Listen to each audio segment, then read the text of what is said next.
Diyan mo. Huwag dyan!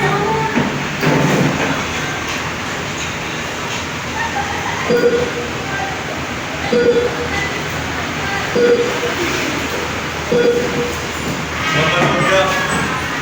Ha? Where am I? White North? White North? Am I in the hospital? God. Why is there blood on my hands? Blood.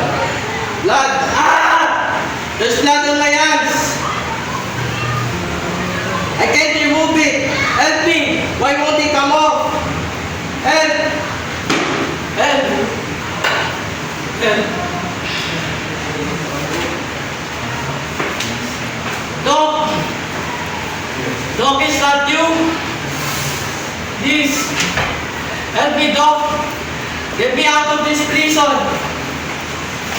Please! Help me!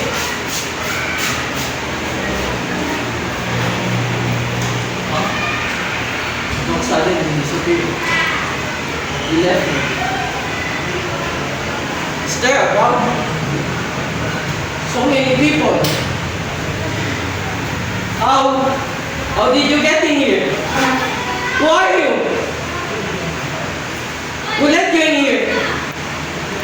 Ah, I know.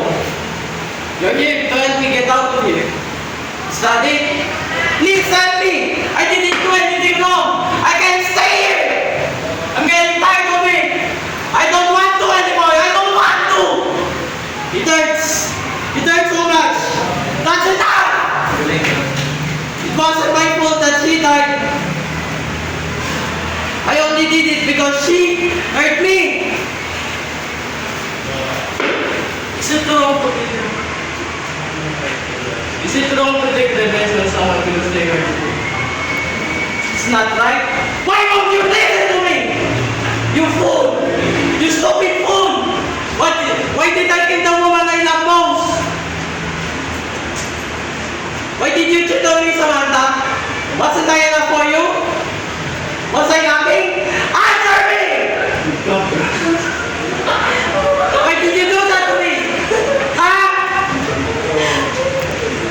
You hadn't done that, then you would still be alive. You hadn't done that, then we would still be together. I didn't want to kill you, but the anger I felt for you was so intense.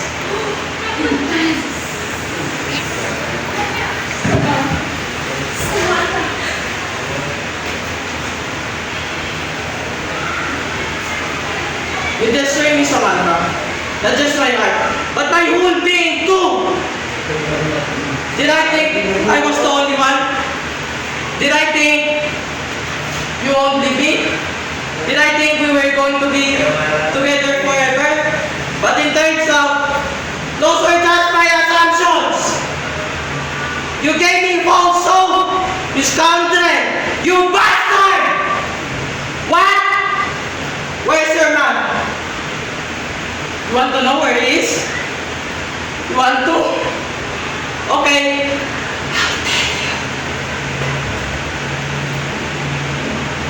Do you remember the night you left me? That was also the night I killed you. I killed both of you!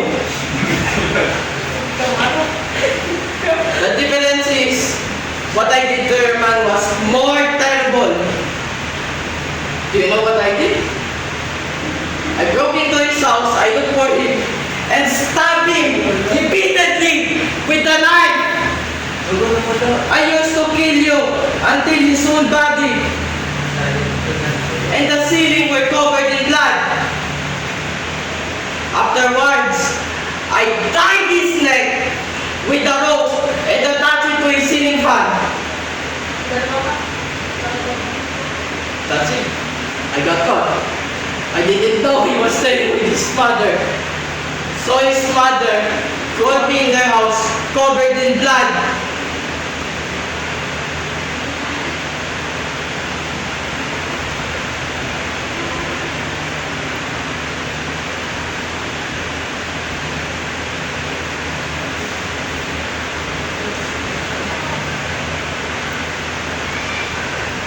she immediately called for help from their neighbors. So, I got caught. That's why I'm here in this white prison. They think I'm crazy now. Am I crazy? Yes, I'm crazy. Crazy in love. I'm the one who was obsessed with a woman like you.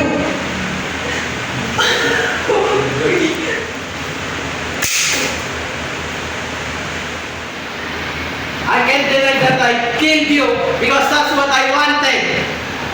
But Samantha, forgive me. I didn't mean it. I didn't want to. Samantha, come back to me, please. I don't think I can live without you. Samantha, come back to me. Samantha.